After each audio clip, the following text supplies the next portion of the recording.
بسم الله الرحمن الرحيم. باب ما جاء مفتاح الصلاة الطهور.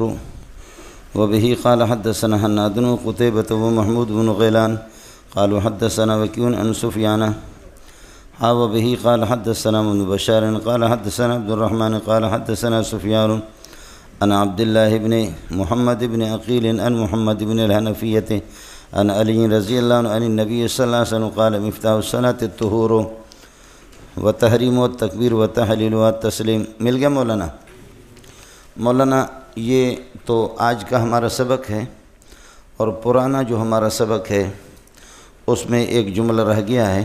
وہ باقی سارا مسئلہ تو میں نے آپ سے عرض کیا، جہاں انہوں نے حدیث نقل کی ابو ہریرہ کی، باب ما جاء فی فضل الطہور.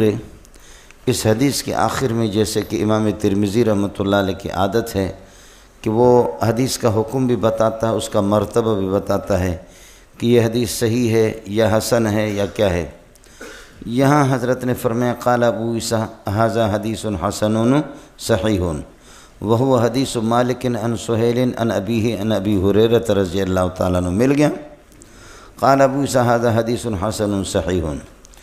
یہ جو حضرت کی اصطلاح ہے حسن صحیح، اس نے محدثین کو پریشان کر دیا ہے، اور آپ بھی اس میں پریشان ہوں گے، اور امتحانی جگہ بھی ہے. آپ کو بات سمجھ میں آ گئی؟ آپ نے دیکھا کہ حدیث حسن اور حدیث صحیح، ان کی تعریف آپ نے پڑھی تھی، آپ کو یاد ہوگا. حدیث صحیح یہ ہے کہ ما ثبت بنقل عدل تام ضبط متصل سند غیر معلل ولا شاذ، کہ کامل العدالت اس کو نقل کرے، تام الضبط جس کی یادداشت بہت مضبوط ہو، چاہے ضبط الکتابت کرے یا ضبط صدر ہو، اور غیر معلل ما ثبت بنقل عدل تام ضبط متصل سند موصول سند بھی ہو، غیر معلل ولا شاذ. یہ ساری تفصیل گزر چکی ہے آپ کے سامنے.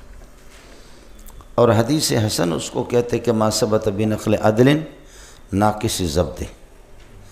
اب آپ انصاف کریں، ایک حدیث کے اندر حضرت فرما رہے کہ قال ابو عیسیٰ ھذا حدیث حسن. حسن کا معنی یہ ہے کہ یہ حدیث اس کو نقل کرنے والے راوی ناقص و ضبط ہے، اور صحیحوں کا معنی یہ ہے کہ اس کو نقل کرنے والا تام و ضبط ہے اور کامل و ضبط ہے، اس کی یادداشت قوی اور مضبوط ہے. آپ کو اعتراض سمجھ میں آگئی نہیں آگئی؟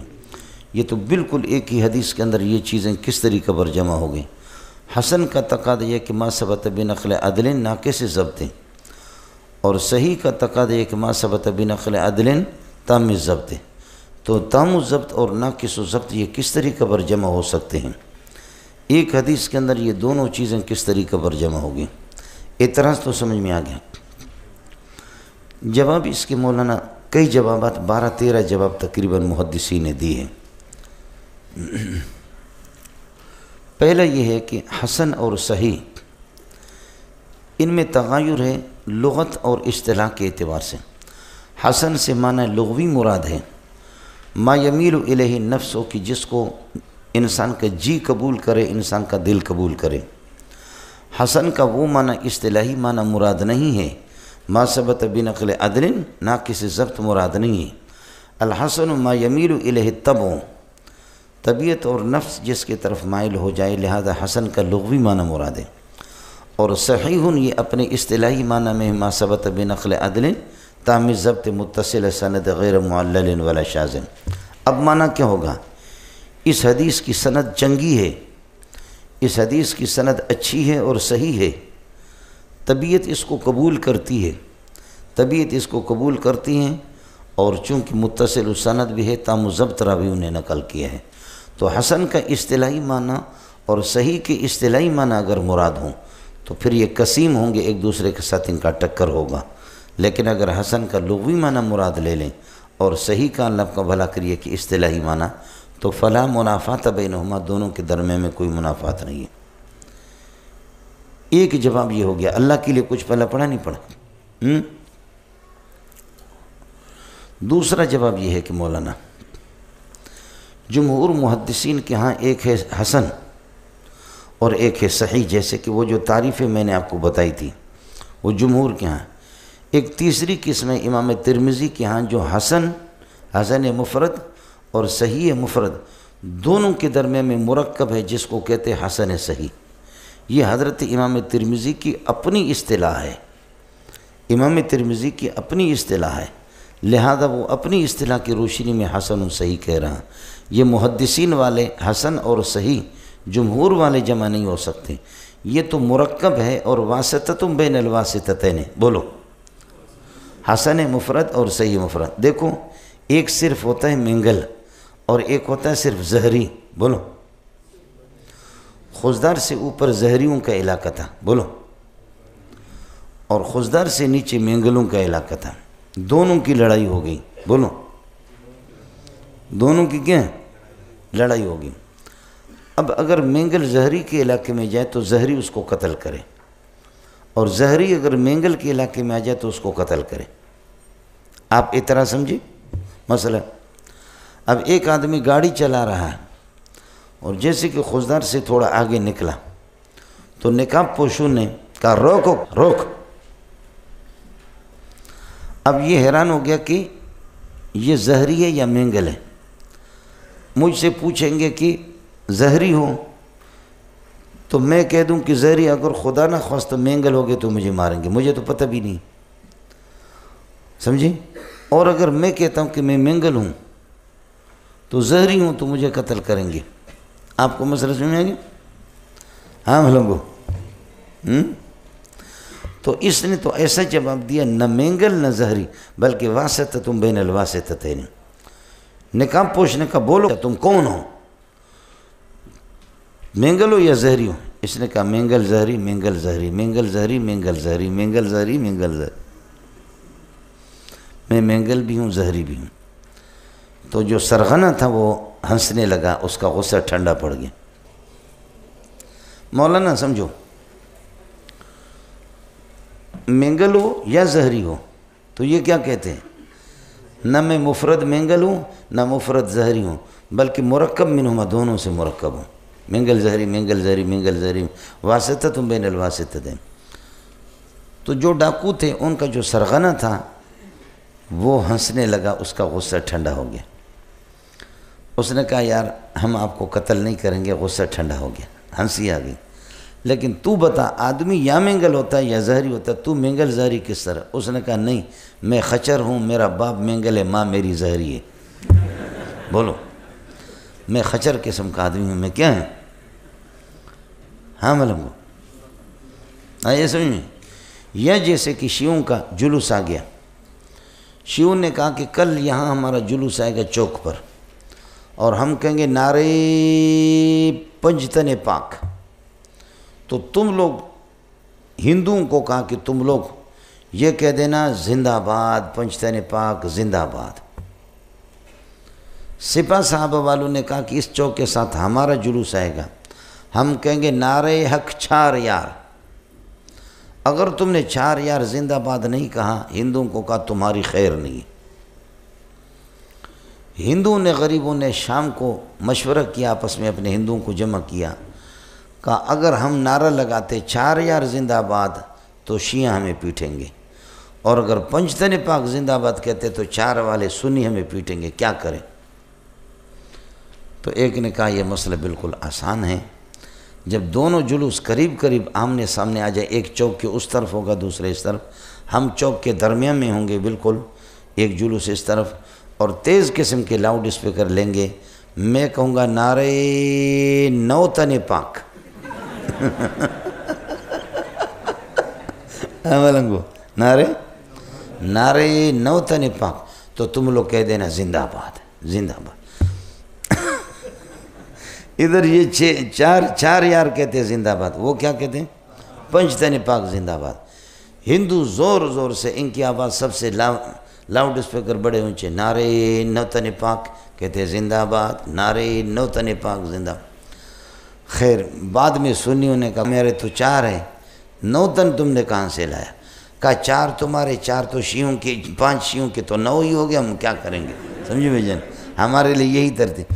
خلاصہ یہ نکلا انہوں نے شارٹ کٹ راستہ، 9 تن اور 4 تن کے درمیان میں 9 تن انہوں نے، 4 تن اور 5 تن کے درمیان میں 9 تن انہوں نے اختیار کر لیے۔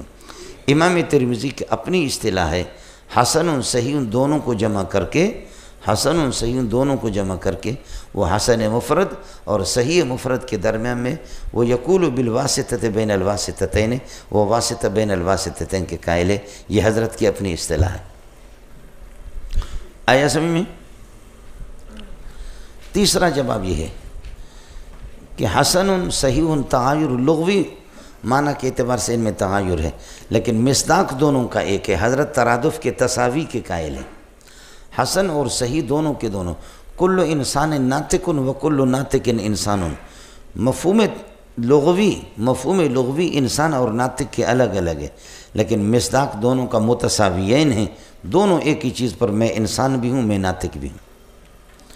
تو حسن اور صحیح یہ دونوں کے دونوں، یہ تیسرا جواب عرض کرا، حسن اور صحیح یہ دونوں کے دونوں لغوی اعتبار سے ان میں تغیر ہے، لیکن مصداق کے اعتبار سے یہ دونوں کے دونوں ایک ہیں۔ جیسے کہ آپ سے عرض کیا کہ مبتدا خبر دونوں کا مصداق ایک ہوتا، سمجھے؟ ما صدق علیہ ان دونوں کا اللہ آپ کا بھلا کرے ایک ہے۔ آئے سمجھے؟ چوتھا جواب یہ ہے کہ حسن ایک الگ سند میں اور صحیح دوسری سند میں، یہ خلاف سند ان کی طرف اشارہ ہے۔ حسن فی سند و صحیح فی سند آخر، لہذا یہ خلاف سندین متخالفین مخلافین، 2 سند ایک دوسرے کے مخالف ہوں، لہذا اس حدیث کی ایک سند حسن بھی ہے اور اس حدیث کی ایک سند اللہ کا بھلا کرے کیا ہے صحیح بھی ہے، اس کی 2 سندیں متعدد سندیں۔ لیکن یہ جواب اس لیے درست نہیں ہے کہ بعض احادیث اس قسم کی ہوتی ہیں، ان کی 2 سندیں 3 سندیں تو ہے ہی نہیں، ان کی صرف ایک ہی سند ہوتی ہے، وہاں یہ سلسلہ چلے گا بھی نہیں۔ آیا مسئلہ سمجھ؟ پانچواں جواب مولانا، پانچواں جواب یہ ہے کہ حسن فی زمان، کسی زمانے میں یہ ہے کہ حسن، اور پھر تحقیق کر کے پھر پتہ چل گیا کہ صحیح فی زمان آخر، یہ ہوتا ہے بہت سے روات کے بارے میں، جیسے محمد بن اسحاق کے بارے میں آپ پڑھیں گے۔ حضرت امام مالک رحمۃ اللہ علیہ نے فرمایا کہ خدا کی قسم میں مقام ابراہیم میں کھڑے ہو کر کے قسم اٹھا سکتا ہوں کہ انہ دجال من الدجاجلۃ، یہ پرلے درجے کا دجال ہے۔ اس طرح ہوتا ہے، لیکن بعد میں جب تحقیق کی تو تحقیق کرنے کے بعد کہتے ہیں کہ امام مالک نے محمد بن اسحاق سے معذرت بھی کر لی اور مستقل ان کو یہ کہ گفٹ اور تحفہ تحائف بھی اس کو بھیجتے رہے۔ اس طرح ہوتا ہے۔ آئے سمجھ میں؟ ہاں مولانا۔ تو یہ مختلف زمانوں کے اعتبار سے کہ کسی زمانے میں ہلکا ہاتھ رکھا اس پر کہ جی، کسی زمانے میں کچھ تھوڑی سی سختی کر دی کہ یہ حسن ہے، اور پھر جب پتہ چل گیا کہ نہیں یہ مضبوط یادداشت کے راوی ہے، لہذا مضبوط یادداشت کے نقل کرنے والی سند ہے، راوی مضبوط یادداشت والا ہے، لہذا اس کو صحیح کہہ دیں۔ خلاصہ یہ نکلا کہ حسن صحیح بے اعتبار زمانین مختلفین، مختلف زمانوں کے اعتبار سے۔ آیا مسئلہ سمجھ مولانا؟ چھٹا جواب یہ ہے ناقدین کے اعتبار سے۔ دیکھیے ناقدین جو ہوتے ہیں مولانا، آپ پڑھیں گے ابن جوزی جیسا سخت آدمی، ابن جوزی جیسے سخت آدمی، اور اللہ آپ کا بھلا کرے حاکم اور حضرت امام سیوطی رحمۃ اللہ علیہ جیسے متساہل جو ہر چیز کو ٹھیک کہہ دیں، اور کچھ لوگ معتدل ہوتے جیسے علامہ ذہبی، اقوالہ کالذہب۔ خلاصہ یہ نکلا کہ حسن بے اعتبار ناقدین، نظراً فی نظر ناقدین، کچھ ناقدین کے نگاہوں میں یہ حسن ہے، اور کچھ ناقدین کے اعتبار سے یہ صحیح ہے۔ یہ ہوتا ہے مولانا۔ چھٹا جواب عرض کر رہا ہوں، ناقدین کے اعتبار سے، اس لیے کہ حدیث کی صحت اور ضعف یہ اضافی چیز ہے۔ بہت سی حدیثیں ملیں گے کہ کچھ لوگوں کے ہاں صحیح ہے اور کچھ کے ہاں اللہ آپ کا بھلا کرے سخت لوگ ہیں، ان کے ہاں یہ ضعیف ہے۔ تو حسن اور صحیح یہ مختلف ناقدین کے اعتبار سے۔ ارے کچھ پھلا پڑھا نہیں پڑھا مولانا؟ یہ مختلف ناقدین کے اعتبار سے 2 صفتیں آگئی، حسن اور صحیح۔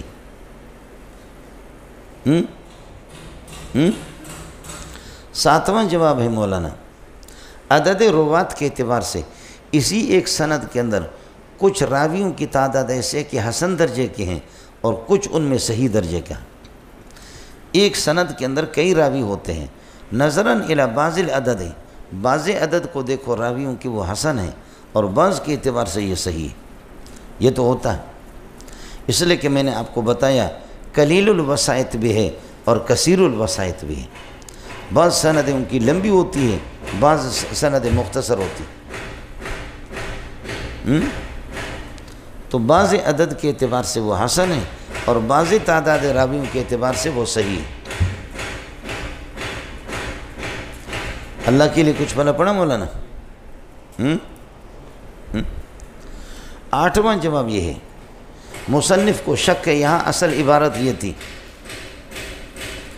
اصل عبارت یہ تھی قال ابو عیسیٰ ھذا حدیث حسن او صحیح، یہ او تشکیک کے لیے، اس کو بھی لوگوں نے پسند نہیں کیا کہ پوری کتاب کے اندر حضرت کو شک لائق ہوتا کیا؟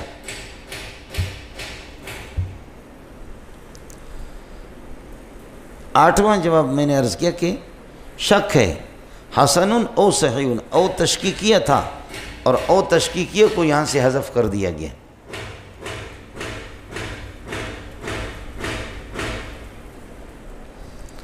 آملنگو 9واں جواب یہ ہے مولانا، 9واں کہ یہ حسن ہے،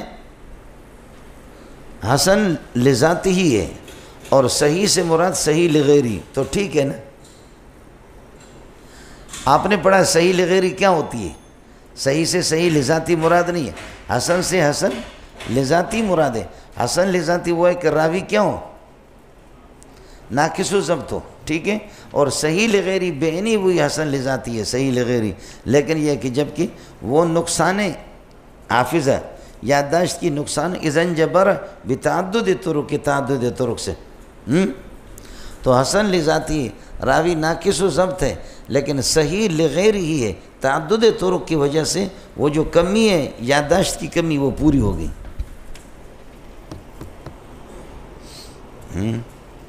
9 ہو گئے۔ 10واں مولانا سند کے اعتبار سے حسن ہے اور متن کے اعتبار سے صحیح ہے۔ 10 سند کے اعتبار سے حسن ہے، متن کے اعتبار سے صحیح ہے۔ 11واں اس کا الٹ ہے، سند کے اعتبار سے وہ اللہ کا بھلا کر کے صحیح ہے، متن کے اعتبار سے حسن ہے۔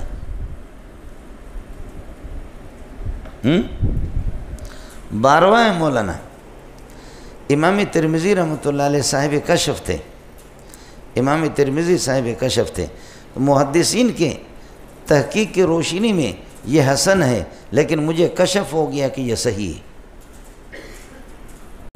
محدثین کو شرح صدر حاصل نہیں ہے، جیسے کہ علامہ انور شاہ کشمیری نے فرمایا کہ جو بلغاء ہے قرآن کے بلاغت کے بارے میں بحث کرتے ہیں، ان کے سینوں میں تردد تھا، اس دنیا سے چلے گئے، ان کو قرآن کی بلاغت کا تحقق نہیں ہوا، تحقیق نہ کر سکے، شرح صدر ان کو حاصل نہیں ہوا۔ میں ایک انور شاہ کشمیری ہوں کہ جو مجھے شرح صدر حاصل، اس لیے فرمایا کہ لم يفهم القرآن الا الاعرجان لولا الاعرجان لما فهم القرآن احدهما من زمخشر والآخر من جرجان وثالثهما من ہندوستان وانا ثالثهما۔ لم يفهم القرآن الا الاعرجان، قرآن کو صرف 2 لنگڑوں نے سمجھا ہے، لولا الاعرجان لما فهم القرآن، اگر یہ 2 لنگڑے کائنات میں نہ ہوتے قرآن سمجھ میں کسی کا نہ آتا۔ احدهما من زمخشر، ایک زمخشری ہے جو علامہ زمخشری، والآخر من جرجان، دوسرا جرجانی ہے، پیر عبد القاہر جرجانی ہے، پیر ہدا۔ علامہ انور شاہ کشمیری فرماتے ہیں ان کو تحقق نہیں ہوا، مجھے شرح صدر حاصل ہے، وانا وثالثهما من ہندوستان وانا ثالثهما۔ یہ اس دنیا سے اسی طرح چلے گئے۔ یہ تھوڑا سا آپ بالغ ہو جائیں گے، میں کھل کر کے پھر آپ سے عرض کروں گا انشاءاللہ، میرا اور آپ کا یہ سفر ساتھ رہے گا۔ خلاصہ یہ نکلا کہ اللہ آپ کا بھلا کرے، کیا ہے 12واں ہو گیا، 12واں یہ ہو گیا کہ کشف ہو گیا حضرت کو، محدثین کی نگاہ میں یہ حسن ہے لیکن مجھے کشف ہو گیا یہ صحیح ہے۔ 13واں ہے مولانا حسن، حدیث حسن ہے اور صحیح اصح کے معنی میں، اصح فی ھذا الباب، چاہے فی نفسی صحیح ہو نہ، اس باب میں یہ اصح ہے، حدیث ہے حسن لیکن اس باب کے اعتبار سے اصح ہے، باقی فی نفسی صحیح ہے یا نہیں ہے اس سے کوئی بحث نہیں۔ یہ میں آپ کو بتا چکا ہوں کہ امام ترمذی کی اصح کا صحیح ہونا ضروری نہیں ہے، پس چی جائے کہ صحیح اس کی کیسے صحیح ہو، سمجھتے ہیں؟ اڑے جو کرو کچھ بھلا پڑا۔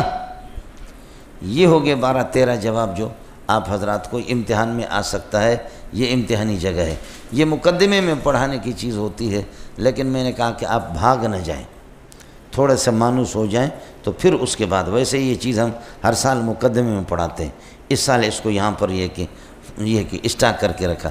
باب ما جاء مفتاح الصلاۃ الطہور، اب آج کا سبق شروع ہو۔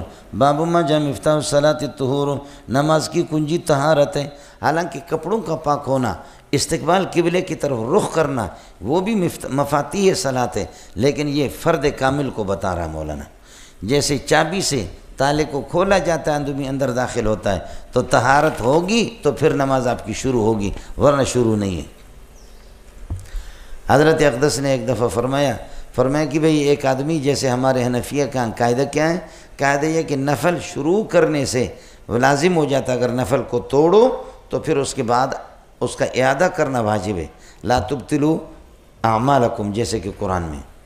تو حضرت نے فرمایا کہ میری توجہ نہیں تھی، میں تو وضو بھی نہیں تھا، میں نے یہ کہ شروع کی اس طرح نفل، بعد میں پتہ چل گیا کہ وضو نہیں، اب آیا اس نفل کو دہرانا اور اس کو دوبارہ پڑھنا میرے ذمہ واجب ہوگا؟ تو میں نے عرض کیا کہ نہیں حضرت، کوئی واجب نہیں، اس لیے شروع ہی صحیح نہیں ہوا کہ جب طہارت نہیں تھی تو شروع ہی نہیں ہوا، شروع تو کم از شروع فی العمل ہو، عمل شروع نہیں ہوا سرے سے، کچھ بھلا پڑ گیا۔ خلاصہ یہ نکلا مفاتیح الصلوات اور چیزیں بھی ہے، لیکن یہ فرد کامل ہے۔ مفتاح الصلاۃ الطہور، بولو، نماز کے مفاتیح، قبلے کی طرف رخ کرو گے تو نماز تو پھر شروع ہو گئی نماز، اور پہلے سے آپ لانڈی کی طرف رخ کر رہے یا خوشدار کی طرف رخ کر رہے، وہ بھی مفتاح، نماز شروع بھی نہیں ہوگی۔ اللہ کے لیے کچھ بھلا پڑا، لیکن یہ مفتاح کامل ہے اس وجہ سے۔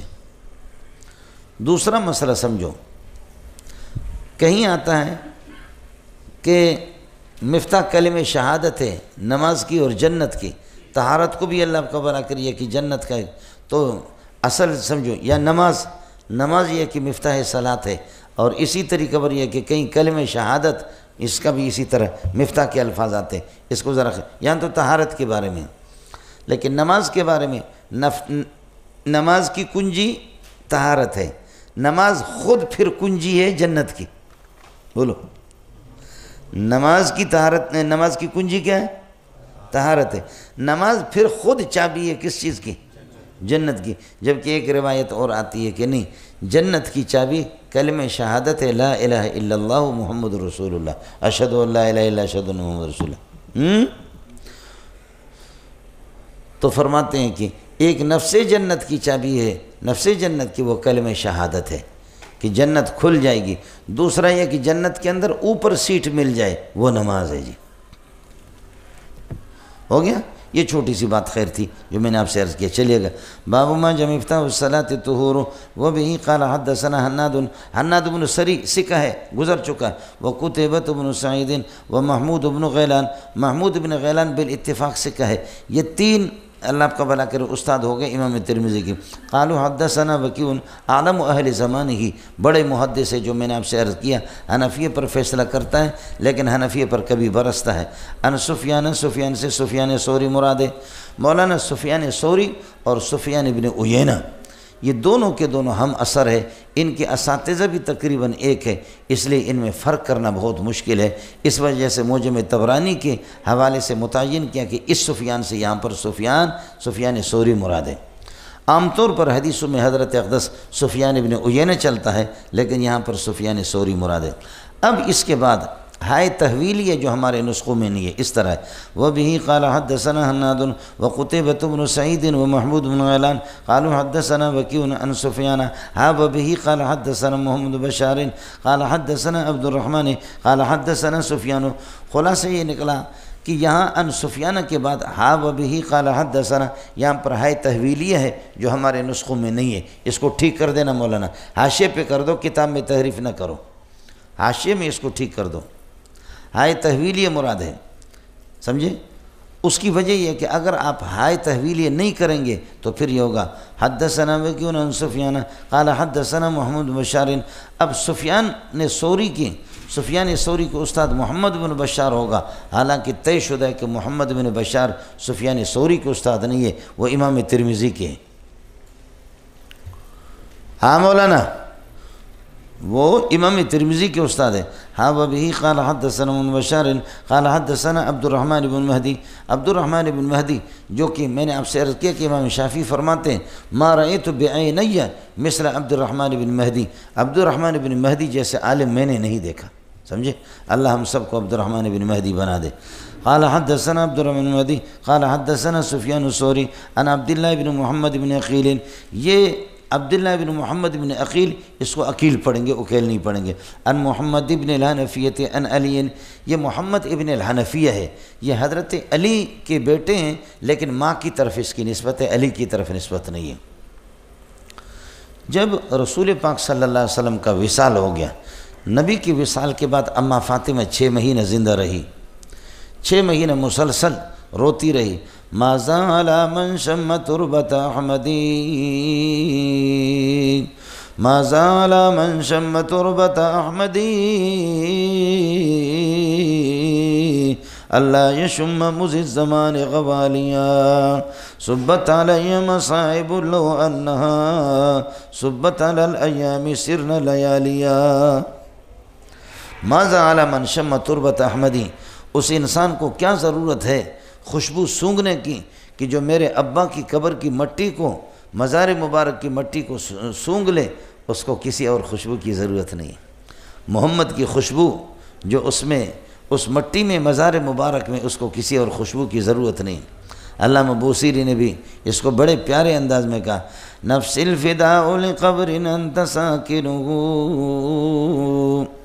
فيه العفاف وفيه الجود والكرم يا خير من دفنت في القاع يعظم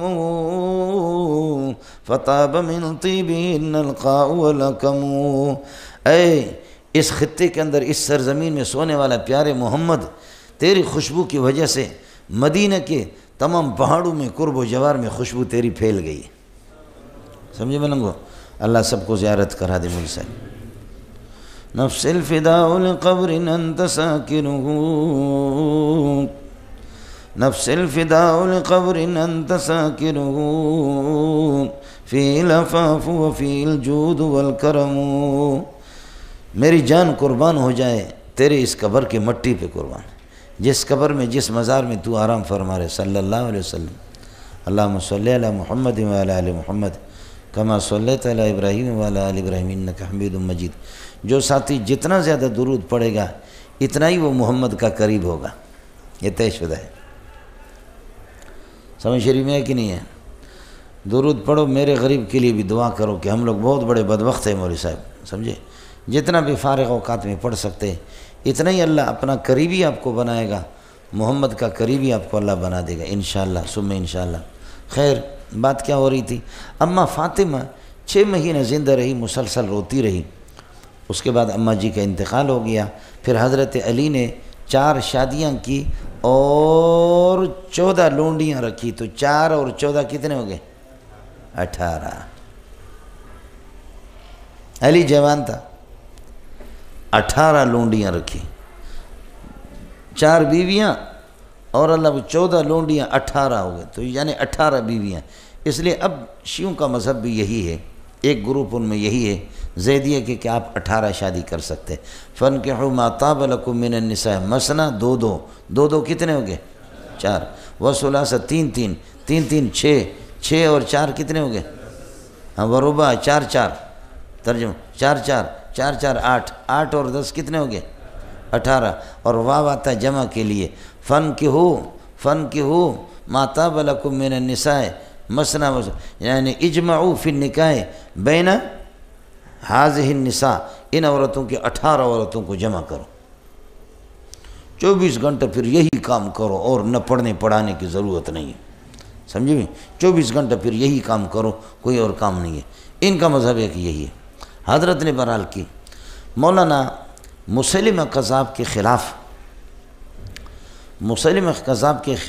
خلاف جو صحابہ نے جہاد کیا، اس خبیث نے جو نبوت کے خلاف، حضرت صلی اللہ علیہ وسلم کے خلاف نبوت کا جو دعویٰ کیا، تو اس پر جو اب حضرت ابو بکر نے لشکر کشی کی، حضرت ابو بکر کی امارت تھی، تو امیر جو تھے اور وہ اللہ کا سلطان المسلم خلیفہ اول حضرت ابو بکر تھے۔ حضرت علی رضی اللہ تعالیٰ عنہ بھی حضرت ابو بکر کی قیادت میں ان حضرات نے جہاد کیا اور مسیلمہ کذاب کو انہوں نے جہنم میں پہنچا دیا۔ بہت سے لونڈیاں بھی قبضہ کی، بہت کچھ کیا۔ ان میں یہ بنو حنیفہ کی ایک لونڈی تھی، یہ محمد کی والدہ، بنو حنیفہ کی ایک لونڈی تھی۔ حضرت علی نے، حضرت ابو بکر نے یہ لونڈی خصوصی طور پر علی کو گفٹ کے طور پر دے دی۔ آپ کو مسئلہ سمجھ میں آ گیا؟ اب یہ لونڈی صحیح اس وقت لونڈی ہوگی، اس کے ساتھ حضرت علی کا ہمبستری اس وقت درست ہوگا کہ یہ شرعی لونڈی ہوگی۔ شرعی لونڈی اس وقت ہوگا کہ جب شرعی جہاد ہوگا، شرعی جہاد اس وقت ہوگا جب امیر مسلمان ہوگا، سمجھی؟ اس لیے ابو بکر کو مرتد کہنا خود مرتد ہے۔ آپ کو سمجھ میں نہیں ہے؟ ورنہ یہ ہے کہ یہ کہہ دو کہ حضرت علی نے اس لونڈی کے ساتھ جو ہم بستری کیے وہ بدکاری کیا، علیاذ باللہ زنا کیا۔ اس لیے آپ کو ماننا پڑے گا کہ علی نے جو لونڈی رکھی تھی وہ بھی شرعی تھی، اور شرعی اس بنیاد پر تھی کہ جہاد جو تھا جہاد شرعی تھا۔ جب جہاد شرعی تھا، جو امیر تھا، خلیفہ جو تھا، وہ بھی خلیفہ مسلم تھا، لہذا اس کی نگرانی میں جو جہاد ہوا۔ یہ محمد بن الحنفیہ جو اس خاتون کے پیٹ سے یہ کہ حضرت علی کو اللہ نے یہ جو بیٹا دیا، اس کو شیعوں کا ایک طبقہ الہ اصغر کہتا ہے۔ الہ اکبر علی ہے، یہ الہ اصغر ہے۔ یہ آدمی بڑا غضب کا ذہین تھا، بڑا غضب کا کمانڈر تھا۔ حضرت حسین کو کربلا میں جن لوگوں نے شہید کیا، جن بدبختوں نے آل رسول کو شہید کیا، یہ محمد بن الحنفیہ آگ کا شعلہ تھا۔ اس نے اتنا ذہین آدمی تھا کہ اس نے جن لوگوں نے عبیداللہ بن زیاد ہے یا جتنے بھی ہے، جن لوگوں نے آل رسول کی توہین کی اور آل رسول کو کربلا میں خون میں لت پت کر دیا، اس نے ایک بھی نہیں چھوڑا۔ یہ بچ گیا، یہ تو تھا بھی اس وقت۔ اس نے اپنے بھائیوں کا ایسا بدلہ لیا کہ ان کی نسلوں کو اس نے تباہ کر دیا۔ یہ تھا بڑا تیز آدمی محمد بن الحنفیہ، تو اس وجہ سے اس کو الہ بھی مانتے ہیں۔ ایک طبقہ شین و یا عین و ہا کا، بولو شین و یا عین و ہا، یہ اللہ کا بھلا کرے، ایک طبقہ اس کو الہ بھی سمجھتے ہیں۔ آدمی منڈیا جو تھا نا، منڈیا سمجھے، منڈیا بڑا چنگا وڈا تیز منڈیا تھا، منڈیا جو تھا نا، یہ جنہ دا پتر ہے۔ ان محمد بن الحنفیہ ان علی رضی اللہ عنہ ان نبی صلی اللہ علیہ وسلم، پیارے پیغمبر نے فرمایا مفتاح الصلاۃ طہور، نماز کی چابی کنجی طہور و طہارت ہے، مفتاح الصلاۃ طہور و تحریمها، نماز کی تحریم، التکبیر و تکبیر و تحلیلها، تحلیل کے جو نماز کو ختم کرنے والی چیز، السلام التسلیم و سلام ہے۔ ہو گیا مولانا، یہ یہاں تک ہو گیا مولانا۔ جہاں تک جو مسئلہ ہے، 3 جملے ہیں یہاں پر، مفتاح الصلاۃ الطہور، یہ مبتدا خبر دونوں کے دونوں معرف ہے۔ مبتدا خبر دونوں کے دونوں معرف ہوتے ہیں تو پھر یہ حصر ہوتا ہے۔ اس کا مطلب ہوگا کہ نماز کی چابی صرف ہی طہارت ہے، حالانکہ استقبال قبلہ وغیرہ یہ چیزیں بھی نماز کی چابی ہے، استقبال قبلہ بھی۔ تو آپ یہ کہیں کہ یہ جو حصر ہے، یہ جو مبتدا خبر دونوں کو معرفہ لایا ہے، یہ جو حصر ہے، یہ حصر ادعائی ہے۔ جیسے کہ استاد کہتے ہیں ہمارے شاگرد تلمیذنا، ہمارا تلمیذ معرفہ ہے، دیکھو تلمیذنا، ہمارا تلمیذ وہ شمبو، وہ صرف شمبو ہے۔ یا عرب لوگ کہتے ہیں کہ نعم المال، المالو الابلو، بولو المالو الابلو، مال تو ہے ہی اونٹ، باقی کسی چیز کو المالو مبتدا بھی معرفہ اور الابلو خبر بھی معرفہ، المالو الابلو، یہ فرد کامل کے اعتبار سے مولانا اس طرح کہتے ہیں، سمجھ رہے؟ یہ حسر ادعائی ہوتا ہے، یہ حسر ادعائی ہوتا ہے۔ ہو گیا مسئلہ؟ بہرحال اس جملے میں کوئی کلام نہیں ہے۔ مسئلہ دوسرا و تحریم و تکبیر، یاد رکھ لینا کہ تحریم و مصدر کی اضافت ہوتی ہے کبھی فاعل کی طرف کبھی مفعول کی طرف۔ یہاں فاعل کی طرف بھی تحریم و ہاں ضمیر مصدر تحریم کا نہ فاعل ہے نہ مفعول ہے بلکہ یہ ظرف ہے، اس کا خیال کر لینا۔ میں اس چکر میں ڈالنا آپ کو نہیں چاہتا ورنہ دماغ آپ کا خراب بھی کر سکتا ہوں۔ بس اس وقت جیسے میں کہہ رہا ہوں اس پر ایمان لاؤ کہ اضافت المصدر الی الظرف ہے۔ بولو جیسے کہ کہتے صوم اللیل، سنا ہے نہیں سنا ہے؟ صوم النہار، دن کا روزہ، دن کا روزہ، سمجھ رہی میں؟ صلاۃ اللیل، الصلاۃ فی اللیل، صوم النہار، الصوم فی النہار۔ نہار تو ظرف ہے، تو اضافت المصدر الی الظرف ہے۔ یہاں پر یہ کہ تحریمها التکبیر، یعنی تحریم ما فیہا، التحریم فیہا، نماز کے دوران جو چیزیں حرام ہوتی ہے، تحریم ما فیہا، تحریم ما فیہا، نماز کے اندر جو چیزیں حرام ہوتی ان کو جو چیز حرام کرتی وہ التکبیر، وہ تکبیر ہے مولانا۔ ہاں ملنگو، نماز کے دوران جو چیزیں حرام ہوتی ہے بہت سے اعمال، ان کو حرام کرنے والے، نماز کے اندر ان کو حرام کرنے والی چیز وہ تکبیر تحریم۔ دیکھو جب آپ نے ہاتھ اٹھایا نا اللہ اکبر، اس کو کہتے ہیں تکبیر تحریمہ۔ اب پہلے میں کھا بھی سکتا ہوں، پی بھی سکتا ہوں، ہاتھ بھی ہلا سکتا ہوں، یہ بھی کر سکتا ہوں، لیکن اب جب کہ تکبیر تحریمہ کہا تو اس کا معنی یہ ہے کہ اللہ آپ کا بھلا کریے کہ التحریمتو حرمت علی کل شیء، اب مجھ پر یہ ہے کہ سوائے ارکان صلاۃ کی ساری چیزیں مجھ پر حرام ہو گئی۔ اب میں گفتگو نہیں کر سکتا، کسی کو گالی نہیں دے سکتا، کسی کو دھکا نہیں دے سکتا، وہ ساری چیزیں حرام ہو گئی، سمجھے؟ اور تحلیل بند تھی، حرام ہو گئی۔ تحلیل و حلل یحلل، تحلیل کا معنی کھولنا، اور التسلیم السلام جیسے پھر السلام علیکم ورحمۃ اللہ، السلام علیکم ورحمۃ اللہ، اس نے سب کچھ ختم کر دیا، نماز کو کھول دیا آپ کے لیے۔ اب اس کے بعد جاؤ، سمجھ شریف میں ہے کہ نہیں، کچھ بھی کرو، چھلانگ لگاؤ، کھاؤ پیو، بیوی کے ساتھ وہ کرو، سمجھے؟ سلام نے سب کچھ آپ کے لیے حلال کر، یہ صرف ترجمہ تھا اس کا، سمجھ شریف میں ہے کہ نہیں؟ تحریم و تکبیر و تحلیلها، بولو تحریم و تکبیر و تحلیلها التسلیم۔ اب مسئلہ سمجھو مولانا، وہ یہ ہے ما یجوز بہ التحریمۃ، نماز کی تکبیر یا ما ینعقد بہ التحریمۃ، تکبیر تحریمہ کن الفاظ سے منعقد ہوگا؟ تکبیر تحریمہ کن الفاظ سے منعقد ہوگا؟ تو ائمہ ثلاثہ اللہ آپ کا بھلا کریے کہ یہ حضرات فرماتے ہیں، امام مالک اور امام احمد یہ کہتے ہیں صرف اللہ اکبر، امام شافعی رحمۃ اللہ علیہ فرماتے ہیں اللہ اکبر، اللہ الاکبر، سمجھتا ہے؟ امام ابو یوسف فرماتے ہیں کہ جو کبریائی پر جو کلام دلالت کرے، اللہ اکبر، اللہ الاکبر، اللہ کبیر، اللہ الکبیر، اور ایک روایت یہ بھی اللہ الکبار، وَمَكَرُوا مَكْرًا كُبَّارًا، ہاں بولوں گو، وَمَكَرُوا مَكْرًا كُبَّارًا وَقَالُوا لَا تَذَرُنَّ آلِهَتَكُمْ وَلَا تَذَرُنَّ وَدًّا وَلَا سُوَاعًا وَلَا يَغُوثَ وَيَعُوقَ وَنَسْرًا، سمجھتے ہیں؟ وَقَدْ أَضَلُّوا كَثِيرًا وَلَا تَزِدِ الظَّالِمِينَ إِلَّا ضَلَالًا، مِمَّا خَطِيئَاتِهِمْ أُغْرِقُوا فَأُدْخِلُوا نَارًا، سمجھتے ہیں؟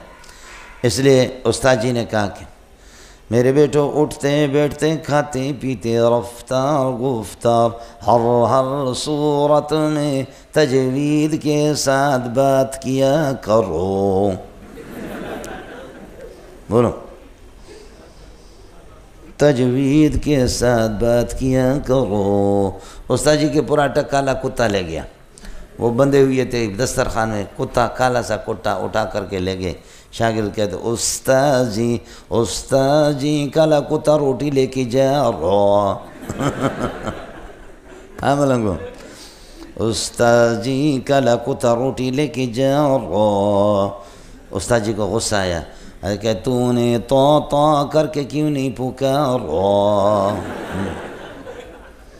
تو نے تو کر کے کیوں نہیں پکارا. سمجھے؟ مجھ سے جہاں یہ بیان کراتے تو پانی پتی حضرات میں کہتا ہوں اپنا لہجہ بدل دو یار، یہ عربوں کا لہجہ ہے نہیں. اقرأوا القرآن بلحون العرب، سمجھے؟ عرب کے لہجے میں جو مزہ آتا ہے. ماشاءاللہ ان حضرات کی بڑی محنت ہے، بہت اچھی محنت ہے. حروف کی ادائیگی، صفات کی ادائیگی، منزل ان کی پکی ہوتی ہے.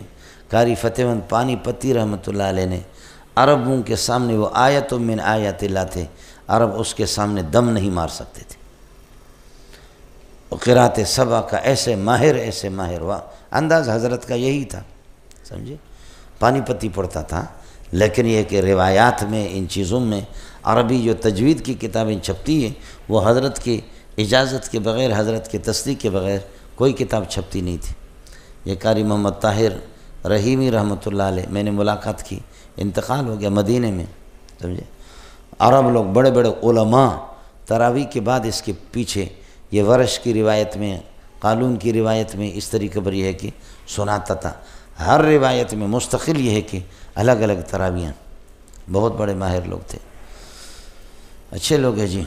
یہاں مسئلہ ہو گیا. اب ایک تو امام مالک اور امام احمد کہتے اللہ اکبر، امام شافعی نے کہا اللہ الاکبر الف لام اس میں تعریف کی. امام ابو یوسف نے فرمایا کبریائی پر جو کلمات دلالت اللہ اکبر، اللہ کبیر، اللہ الکبیر، اللہ اکبر، اللہ الاکبر، اللہ کبیر، اللہ الکبیر، اللہ الکبار، سمجھتا ہے؟ اور طرفین امام ابو حنیفہ اور امام محمد رحمۃ اللہ علیہ فرماتے ہیں کل ما یدل علی عظمت اللہ و تعظیمہ، جو کلمہ اللہ کی عظمت پر دلالت کرے یجوز بہ افتتاح الصلاۃ، افتتاح الصلاۃ اس سے درست ہے. آیا سمجھ میں نہیں آئے مولانا؟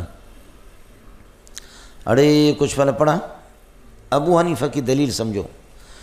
امام ابو حنیفہ اور امام احمد رحمۃ اللہ علیہ، امام ابو حنیفہ امام محمد رحمۃ اللہ علیہ، ان کی دلیل وذکر اسم ربہ فصلی. ذکر ظاہر ہے کہ اللہ اکبر، اللہ اجل، اللہ اعظم، اللہ الرحمن، اللہ الرحیم، یہ سب ذکر ہے. اس کے بعد فا ہے فصلی، فوراً نماز شروع ہوگی. عطف تغایر کے لیے آتا ہے تو اس سے اتنا پتہ چلتا ہے کہ تکبیر تحریمہ نماز کا رکن نہیں ہے، اس لیے شے کا رکن اس کا مغایر نہیں ہوتا ہے، یہ شرط ہے، واجب ہے. اس کو بھی ذرا یاد کر لینا. ایک امام صاحب کی دلیل ہے. دوسرا یہ کہ امام ابو حنیفہ فرماتے یہ حدیث میری دلیل ہے. وتحریم التکبیر، نماز کی تحریمت تکبیر التعظیم، جو کلمہ بھی وربک فکبر وربک فعظم، جو میں نے آپ کو بتا دیا تھا بخاری میں، وربک فکبر فلما رأینہ اکبرنہ وقطعن ایدیہم، اکبرنہ اعظمنہ،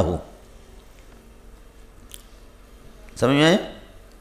حضرت ابو العالیہ کی روایت مصنف ابن ابی شیبہ کی ان ابی العالیہ انہ سئل بأي شيء كان الأنبياء يفتتحون الصلاة، بأي شيء كان الأنبياء يفتتحون الصلاة؟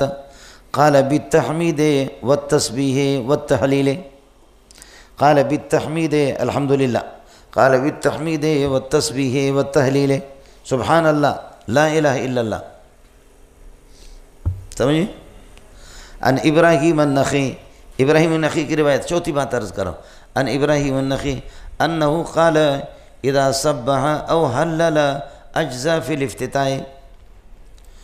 ان ابراہیم النخعی انہ قال اذا سبح او حلل اجزا فی الافتتاح. سبحان اللہ کہہ دے یا لا الہ الا کہہ دے، اجزا فی الافتتاح، افتتاح صلاۃ کے لیے کافی ہوگا. ابراہیم نخعی کا مسئلہ بتایا آپ کو، سمجھے؟ عن الحکم انہ قال، عن الحکم انہ قال اذا سبح او حلل فی الافتتاح، فی افتتاح الصلاۃ اجزاء من التکبیر. عن الحکم انہ قال اذا سبح او حلل فی الافتتاح اجزاء من التکبیر. ہو گیا؟ عن الشعبی، چھٹی بات عرض کروں، عن الشعبی انہو قال بأی اسماء اللہ افتتحت اجزات کا، بأی اسماء اللہ افتتحت الصلاۃ اجزات کا، سمجھتا ہے؟ یہ 6-7 دلیلیں ہماری ہوگی مولانا امام ابو حنیفہ و محمد کی۔ اب ان حضرات کو جواب دینے کی ضرورت نہیں ہے، سمجھے؟ امام ابو حنیفہ، امام مالک، امام احمد کہتے ہیں صرف اللہ اکبر، یہ حضرات امام شافعی کہتے ہیں اللہ الاکبر، امام ابو یوسف کہتے ہیں کچھ اور ملا، امام ابو حنیفہ فرماتے ہیں میں تمہارے تمام کا قائل ہوں لیکن تم میرے قائل ہو جاؤ، میرے اس میں تو تعمیم ہے، جتنے تم بیان کرتے ہو 5-6 ان سب کو تو میں مانتا ہوں، میں تو کہتا ہوں اس سے علاوہ بھی آئے سمجھیں۔ البتہ ایک خطرناک چیز ہے کہ حسر والا مفتاح الصلاۃ تحریم و تکبیر، مبتدا خبر دونوں معرف ہے، ائمہ ثلاثہ یہ کہتے ہیں صرف اللہ اکبر، تو امام ابو حنیفہ رحمۃ اللہ علیہ فرماتے ہیں یہ جو حسر ہے یہ حسر ادعائی ہے، یہ حسر ادعائی ہے۔ اور دوسرا مسئلہ ہے یہ روایت میری دلیل ہے، تکبیر کا معنی تعظیم کی، صرف اللہ اکبر کہنا تھوڑا ہی، اور تم لوگ خود بتاؤ انصاف کرو، وَرَبَّكَ فَكَبِّرْ نماز نہیں تھی تو اس کا ترجمہ کیا کرو گے؟ اللہ اکبر کہتے تھے، اللہ اکبر کہہ دو، اس وقت نماز ہی نہیں تھی، آئے سمجھ؟ تو ایک تو مسئلہ امام صاحب فرماتے کہ یہ میری دلیل ہے، اور دوسرا مسئلہ میں نے آپ سے عرض کر دیا کہ یہ تعظیم کے معنی میں ہے، یہ حسر ادعائی ہے۔ تیسری بات ہے ان حضرات کی ایک خطرناک دلیل ہے، دوسری دلیل ہے، وہ یہ ہے کہ ملت الرسول اللہ الی یومنا ھذا، نبی کے زمانے سے لے کر کے آج تک سارے کے سارے اللہ اکبر کہتے ہیں، کوئی بھی امام یہ نہیں کہتا اللہ الاکبر، اللہ کبیر، اللہ الکبیر، اللہ الکبار، کرو اس طرح تمہاری پٹائی نہ کرے پٹھان تمہیں چھوڑیں گے۔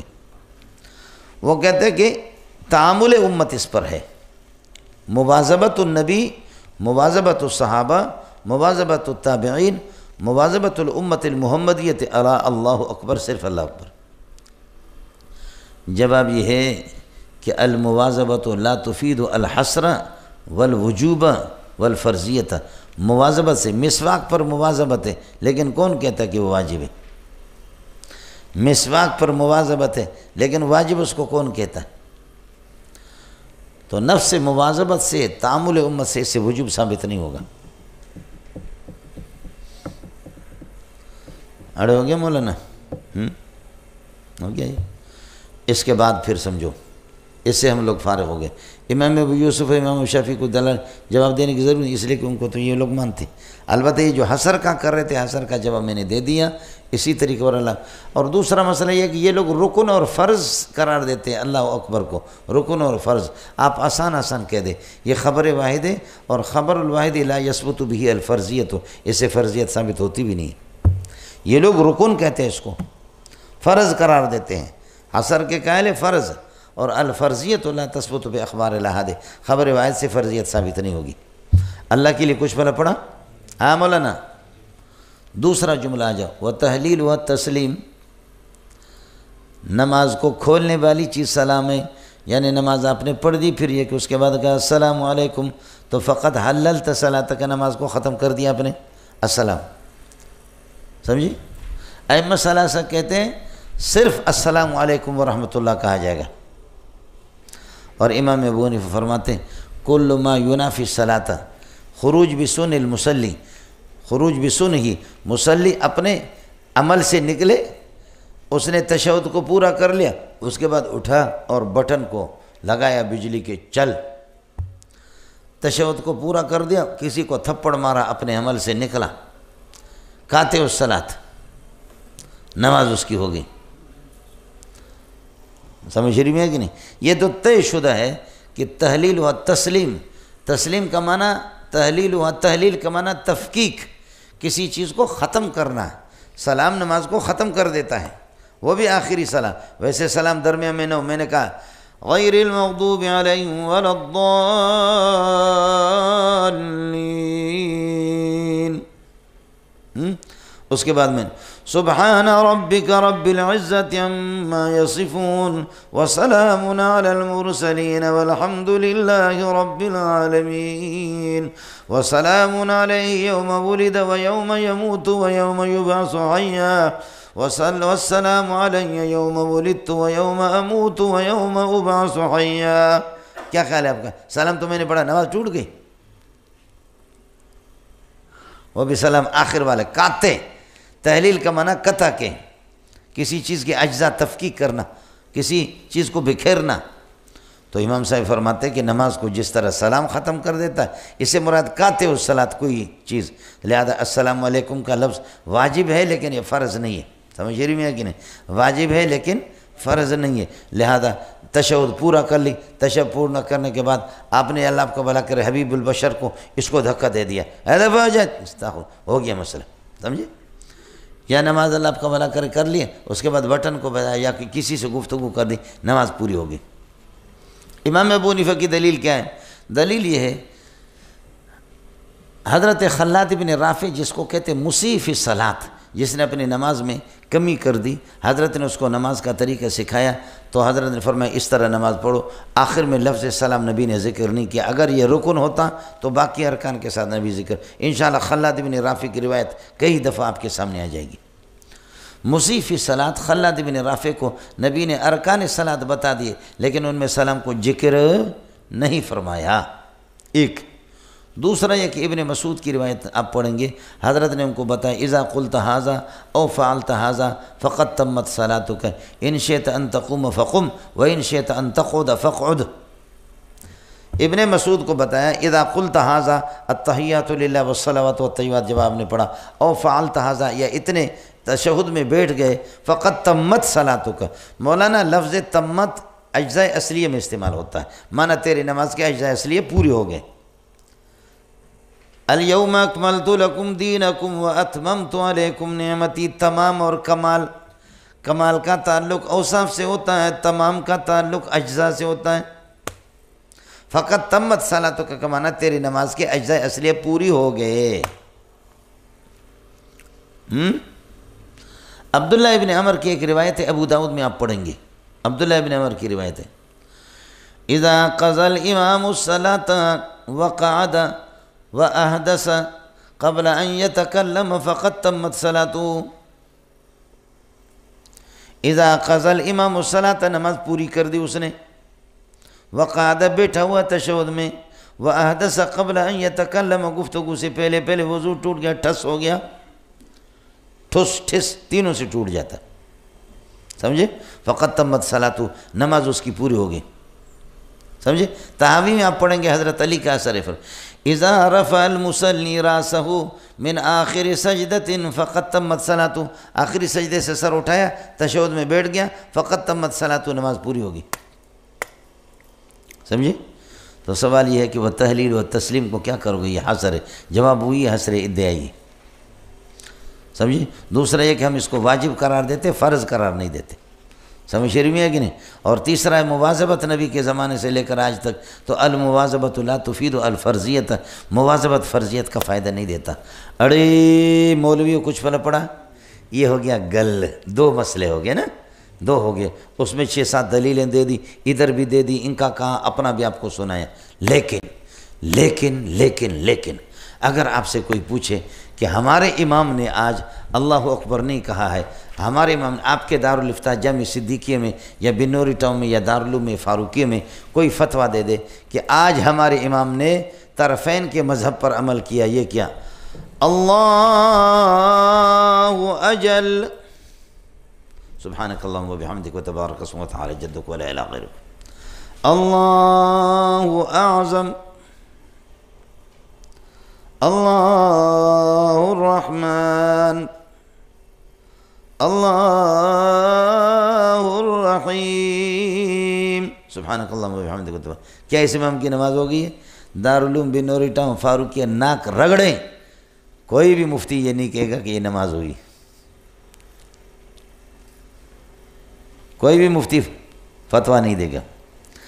اور دارالعلوم بنوری ٹاؤن فاروقیہ کوڑا خٹک سب سے پوچھیں کہ ہمارے امام نے تشہد پڑھا، التحیات للہ والصلوات والطیبات والسلام علیکہ ایھا النبی ورحمۃ اللہ وبرکاتہ السلام علینا وعلی عباد اللہ الصالحین اشہد ان لا الہ الا اللہ واشہد ان محمدا عبدہ ورسولہ۔ اس کے بعد ٹھس اس کے بعد کیا کہا؟ ٹھس۔ یہ ہے کہ اللہ آپ کا بھلا کرے۔ کیا ہے؟ مولی اسد کو جیسے اس نے تشہد پڑھا، اسد کو کہا اے خرا دا کم زانہ راغلے دے، بولو، اور خرکارا تک کم زانہ راغلے دے۔ کیا اس کی نماز ہو گئی؟ تو کوئی کائنات کا کوئی دارالفتہ فتویٰ نہیں دے گا۔ اس لیے مرجع اور معال کے اعتبار سے ہمارا مذہب بھی وہی ہے جو ہے مسئلہ سکا۔ اس لیے یہ ان 12 مسائل میں سے ہے جو ابو سعید بردئی کی روایت ہے۔ دلیل تو ہم نے دے دیا اپنی جان چھڑانے کے لیے، لیکن حقیقت یہ ہے امام صاحب نے ان مسائل سے رجوع کیا تھا۔ یہ ابو سعید بردئی کی روایت ہے جنہوں نے ابو حنیفہ کو بدنام کر دیا۔ فتویٰ اس پر کچھ بھی نہیں ہوگا۔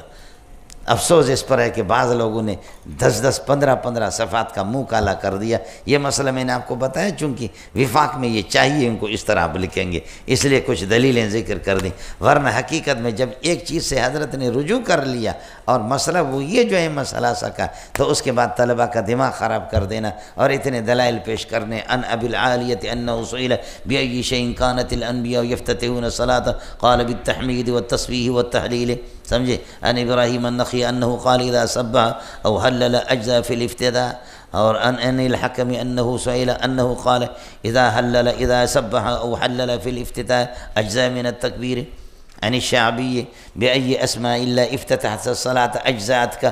اس کی کوئی ضرورت ہی نہیں جانے دا پتریا، نہ رہے بانس نہ بجے بانسری، اور کچھ پلا پڑا۔ یہ اب اس پر کوئی مسئلہ نہیں ہے، منہ کالا کیا ہمارے اکابرین نے کئی صفحات کا، لیکن مسئلہ وہی ہے مرجع اور معال کے اعتبار سے۔ ہم نے آپ اپنے بحر الرائق دیگر فقہ کی کتابیں دیکھے، نماز نہیں ہوگی اللہ وجل۔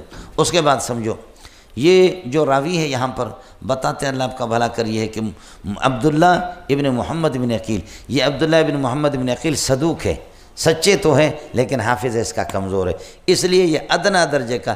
امام احمد وغیرہ یہ لوگ استدلال تو کرتے تھے، اس لیے فرماتے اس کی حدیث خیال کر لینا، حدیث عبداللہ ابن محمد بن عقیل یقارب حدیث، یہ مقارب الحدیث ہے، مقارب الحدیث ہے، حدیثہ یقارب حدیث الآخرین فحدیث مقارب وحدیث الآخرین مقارب، یا یہ کہہ دو کہ مفعول دونوں طرف سے، حدیث الآخرین یقارب حدیثہ فحدیث الآخرین مقارب وحدیث ھذا مقارب، تو مقارب کچھ بھی پڑھو، سبق آپ کا ختم ہو گیا۔ چلو ہون دیکھو جنے دا پترے، ارے مل گیا، چلے گا مولانا۔ قال ابو اسحاق الحديث وسوى شيء في هذا الباب وحسن عبد الله بن محمد بن عقيل، عبد الله بن محمد بن عقيل هو صدوق وقد تكلم في بعض اهل من قبل حفظه، بعض محدثین نے اس میں کلام کیا حافظہ کے اعتبار سے، حافظہ جنے دا پتر کمزور تھا، باقی صدوق ہے۔ وسمعت محمد بن اسماعیل، فیصلہ میں آپ کو سنا تو اپنے شیخ صاحب محمد بن اسماعیل امام بخاری کے ذریعے سے یقول، وہ فرماتے ہیں کان احمد بن حنبل واسحاق بن ابراہیم والحمیدی، یہ تینوں محدثین یحتجون بحدیث عبداللہ بن محمد بن عقیل، ان کی روایت سے استدلال کرتے تھے۔ قال محمد، امام بخاری فرماتے وہو مقارب الحدیث ہے، یہ مقارب الحدیث ہے، مقارب اور مقارب دونوں میں نے آپ کو بتایا، ٹھیک ہے۔ وفی الباب عن جابر وابی سعید رضی اللہ تعالیٰ عنہم، یہ جنے دا پتر مسئلہ ختم ہو گیا، ہن تسی جڑا دوڑ لگاؤ جنے دا پتر۔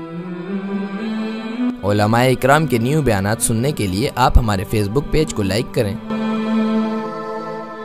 اور ہمارے یوٹیوب چینل کو سبسکرائب کر کے بیل آئیکن پر کلک کیجیے۔ اپنی نیک دعاؤں اور تمناؤں میں ادارہ سعد نشریات کو یاد رکھیں۔ شکریہ۔ علماء حق کی آواز، سعد نشریات۔